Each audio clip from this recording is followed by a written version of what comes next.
মা সাইড দাও, মাথা সব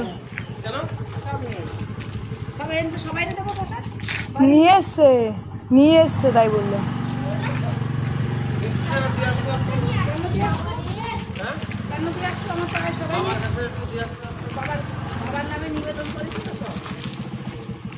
হ্যাঁ, আমরা এই যে গেছিলাম বাবা লোকনাথ মন্দিরে।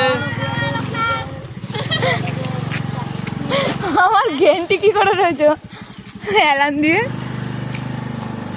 আমরা বাবা লোকনাথ মন্দিরে গেছিলাম, গিয়ে এই পুজো দিয়ে এখন আসলাম।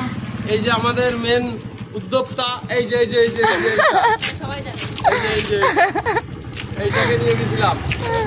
এইটাকে নিয়ে গেছিলাম, নিয়ে পড়ে পুজো দিয়ে এই এখন